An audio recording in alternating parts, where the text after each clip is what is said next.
Hello friends, 18న రాబోయే episode ప్రోమోలో ఏం జరుగుతుందో తెలుసుకుందాం. విహారీ ఆలోచిస్తూ అటు ఇటు తిరుగుతూ ఉంటాడు. అంతలో ఫోన్ రావడంతో ఫోన్ చూసుకొని ఫోన్ లిఫ్ట్ చేస్తాడు. అప్పుడు ఆదికేశవులు వీడియో కాల్ చేస్తాడు.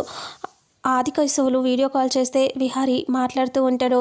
అప్పుడు అల్లుడు గారు ఎలా ఉన్నారు అని అంటే, మేము బాగానే ఉన్నాం మావయ్య గారు, మీరు బాగున్నారా అని విహారీ అడుగుతూ ఉంటాడు. అప్పుడే చారుకేశవ ఆదికేశవ ఇలా అంటూ ఉంటాడు, మేము బాగానే ఉన్నాము, ఆ అమ్మాయిని నిన్ను కలిపి ఒక్కసారి చూసి మాట్లాడాలని ఉంది, ఒకసారి ఆ అమ్మాయిది మీరు ఇద్దరు ఒకేసారి మాట్లాడరా బాబు అని అంటూ ఆదికేశవులు అడుగుతారు. ఇక అప్పుడే విహారీ లక్ష్మిని చూపిస్తాడు. లక్ష్మి విహారీ పక్కకి వచ్చి ఇద్దరు ఒకే చోట అంటే పక్కనే నిలబడి మాట్లాడుతూ ఉంటుంది. లక్ష్మి నాన్న అని అంటే, అమ్మ కనకం ఎలా ఉన్నావమ్మా, బాగున్నావా అని అడిగితే, నేను బాగానే ఉన్నాను నాన్న, నువ్వెలా ఉన్నావు అంటే, నేను బాగున్నానమ్మా అని అంటూ అలా చాలా సంతోషంగా మాట్లాడుతూ ఉంటాడు. ఇక ఒక్కసారిగా బాబు అల్లుడు గారు మీ ఫ్రెండ్ ప్రకాష్ కూడా నాతో పాటే ఉన్నాడు బాబు అని అంటూ చెప్తాడు. కారులో వెళ్తూ ఉంటాడు ఆదికేశవులు అలాగే ప్రకాష్. ఇక అప్పుడే కెమెరాని పక్కకి తిప్పుతాడు.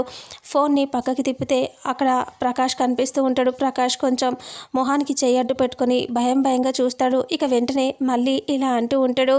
ధైర్యం చేసుకొని ప్రకాష్ మాట్లాడుతూ విహారీతో అంటాడు, విహారీ నువ్వు అలాగే మీరిద్దరు భార్యాభర్తలు అమెరికాలో ఉన్నారంట కదా, చాలా సంతోషంగా ఉన్నారంట, మావయ్య గారు చెప్తున్నారు, మీ మావయ్య గారు అని అంటూ ప్రకాష్ అంటూ ఉంటాడు. ఇక మీ గురించి తెలిసిందిలే నాకు కొన్ని విషయాలు, మీరు చాలా హ్యాపీగా ఉన్నారని తెలిసింది అని అంటూ ఉంటే విహారికి కోపం వస్తుంది. కానీ ఆదికేశవులు ఉంటాడు కాబట్టి ఏమీ అనలేకపోతాడు. ఆ తర్వాత ఫోన్ పెట్టేశాక ప్రకాష్ అలా ఆదికేశవులతో ఏదేదో చెప్పేస్తూ ఉంటాడు. ఆదికేశవులు సీరియస్గా వింటూ ఉంటాడు.